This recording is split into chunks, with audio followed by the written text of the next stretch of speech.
We are wondering what is happening to the world. Everything is changing.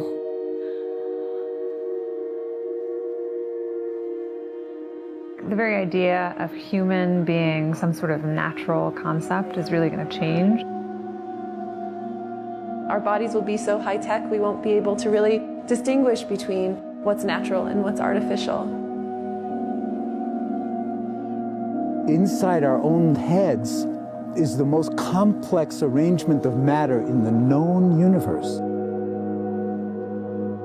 You might ask yourself, can we get to be superhumans?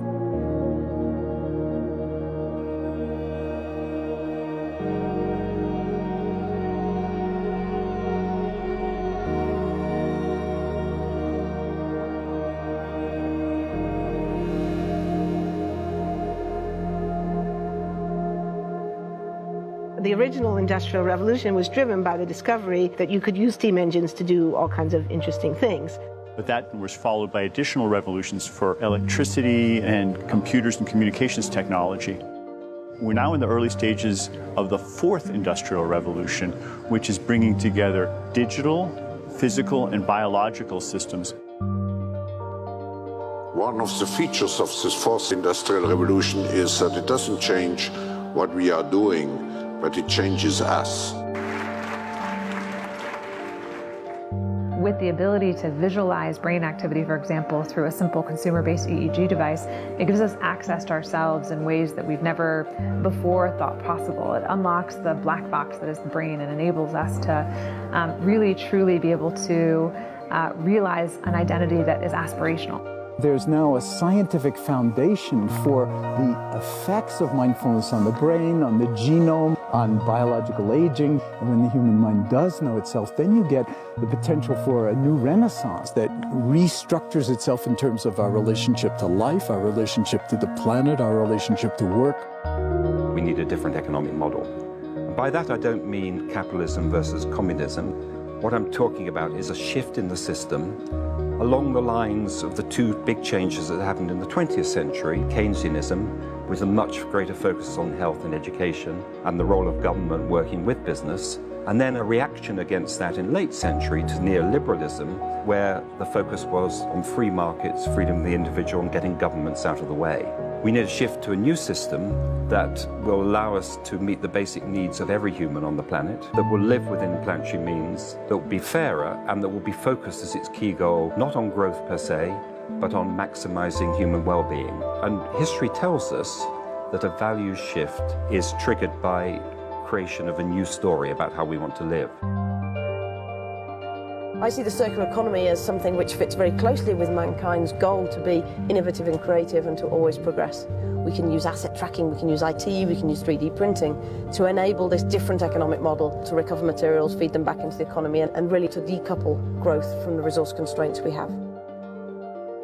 The reason we live in cities is not different today than it was 10,000 years ago. Even if we have got networks connecting us, we still want to have places where we meet in person. So this means the place where we work and the place where we live are much closer to each other, a city where we don't need to have big supply chains in order to produce things, where many things can be sourced locally thanks to 3D printing and robotics. So if we're able to do something to transform cities, to make them more efficient, then the impact can be huge. Think about the prospect of getting rid of plastics. We must not only be inspired or informed by nature, but actually use natural organisms with which to design products and building parts. Only instead of varying material properties, we're varying biological functionality. Design is critical today because it's the first signal of human intention. So the question of adding quality to quantity, it isn't a matter of simply circulating things that are potentially toxic. It's circulating things that are safe and healthy for all generations. So the goal is no longer, I want to be less bad, less monotonous, less unsafe, less unjust. It's really about a diverse, safe, healthy, and just world with clean air, clean water, clean soil, clean energy.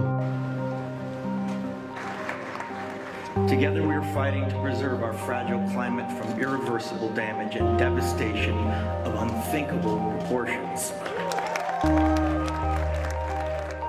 If we think about the original Industrial Revolution, it was an energy revolution. I like to think of it as a kind of bookending of a period in human history during which we used fossil fuels, and it worked very well for us for a long time. But now we have to bring that to an end. We have energy technologies that can power our civilization: solar, wind, biomass. So then the question is, well, how do we get grid integration? Maybe the wind is blowing in Denmark, the sun is shining in Germany, and now you can move that electricity through an integrated grid. You can supply energy to everyone who needs it, and you can supply energy at all times.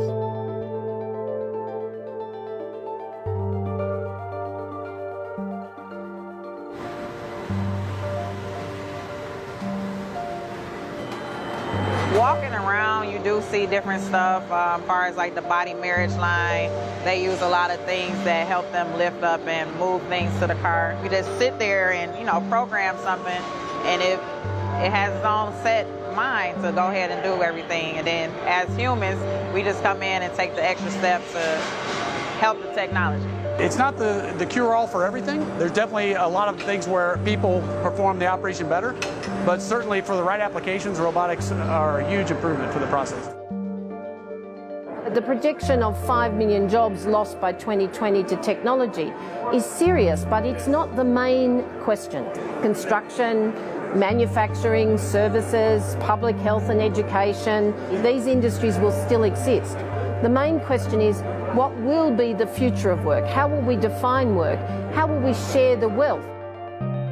From the viewpoint of the labor or jobs, now we really need new education or new training.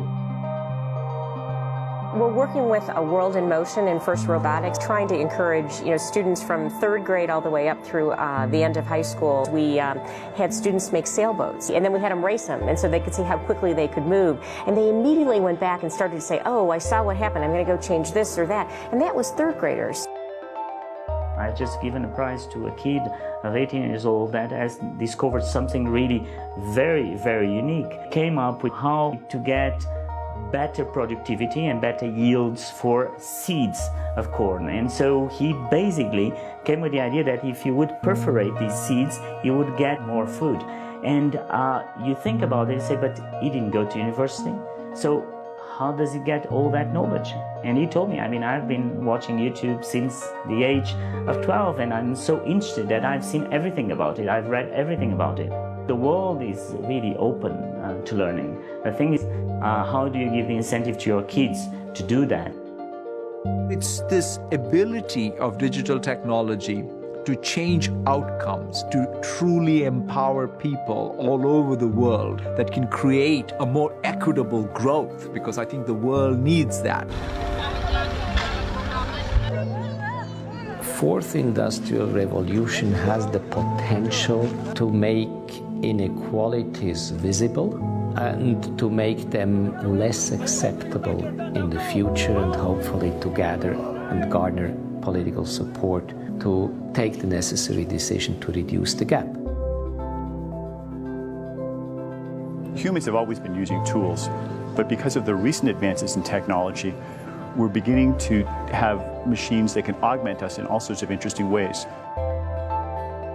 I was the first person in the world to be able to voluntarily move my legs while stepping in a robot by exciting the nervous system using electrical stimulators directly onto the spine. We believe that a cure will be possible if enough of the right people have the will to fast-track a cure for paralysis.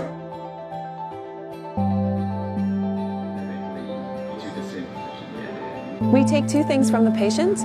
First, we take a 3-dimensional X-ray, and we extract the 3-dimensional data out of that so we can make a perfectly shaped puzzle piece.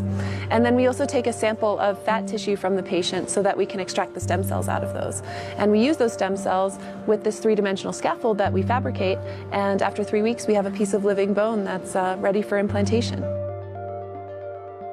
Being able to use genome editing to understand the genetic changes that lead to cancer, and technologies like drug delivery, getting molecules into particular types of cells. There's a lot of excitement about being able to move much more quickly on this disease.